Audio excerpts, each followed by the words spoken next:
तो चलिए देखते हैं, इससे रिलेटेड हम लोग कुछ टर्म समझते हैं।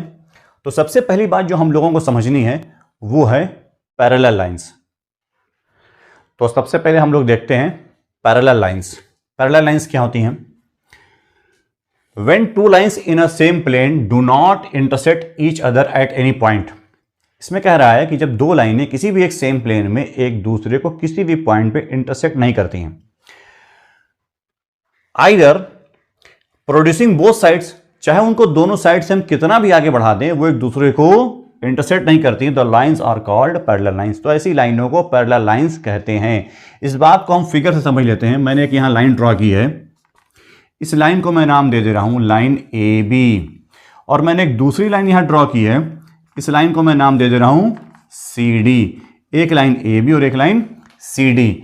अब ये दो लाइंस हैं, इन दोनों लाइंस के बारे में हमको ये बात पैरेलल लाइंस के बारे में बताई जा रही है कि जब दो लाइंस किसी भी एक सेम प्लेन में, ये एक सेम प्लेन में दोनों हैं, एक ही प्लेन के अंदर हैं, जब दो लाइनें एक सेम प्लेन में एक दूसरे को किसी भी पॉइंट पे इंटरसेक्ट ना करें, चाहे उनको आगे कितना भी बढ़ा दिया जाए, चाहे उनको आगे कितना भी दोनों साइड में बढ़ा दिया जाए, वो दोनों साइड में कितना भी आगे बढ़ने के बाद भी एक दूसरे को इंटरसेक्ट नहीं करती हैं किसी भी पॉइंट पर, तो ऐसी लाइनों का जो पेयर है इनको हम लोग पैरेलल लाइंस कहते हैं। यानी वो कहीं भी उन आपस में एक दूसरे को कट नहीं करती हैं।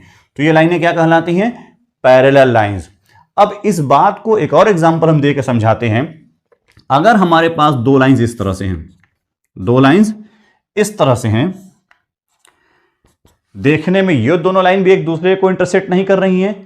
जैसे मैंने एक लाइन को लाइन एल नाम दे दिया, एक लाइन को लाइन एम नाम दे दिया, ये दोनों लाइनें भी एक दूसरे को इंटरसेक्ट नहीं कर रही हैं हमारे फिगर में। लेकिन अगर हम इन दोनों लाइनों को आगे प्रोड्यूस करते हैं तो ये कहीं ना कहीं पॉइंट पे जाके एक दूसरे को कट कर देंगी, इसलिए ये दोनों लाइनें पैरेलल लाइंस का एग्जाम्पल नहीं हुई। पैरेलल लाइंस वो लाइन होती है जो दो लाइनें ऐसी हों जो कि आगे पीछे कहीं भी प्रोड्यूस करने पर एक दूसरे को किसी भी पॉइंट पे इंटरसेक्ट न करें, वो लाइनें आपस में पैरेलल लाइंस हैं। तो आपने ये बात समझ ली होगी कि पैरेलल लाइंस वो लाइनें होती हैं जो एक दूसरे को कभी भी इंटरसेक्ट नहीं करती हैं, चाहे वो कितना भी आगे तक उनको प्रोड्यूस कर दिया जाए। इन दोनों लाइनों के बीच जो परपेंडिकुलर डिस्टेंस होती है, इन दोनों लाइनों के बीच जो परपेंडिकुलर डिस्टेंस होती है, वो एवरी पॉइंट, हर एक पॉइंट पे जो परपेंडिकुलर डिस्टेंस है वो बिल्कुल इक्वल होती है। यानी कि इन दोनों लाइन के बीच जो डिस्टेंस है वो बिल्कुल हमेशा कांस्टेंट रहने वाली, कभी वो कम या ज्यादा नहीं होती। ऐसी लाइनों का जो पेयर है वो पैरेलल लाइंस कहलाता है।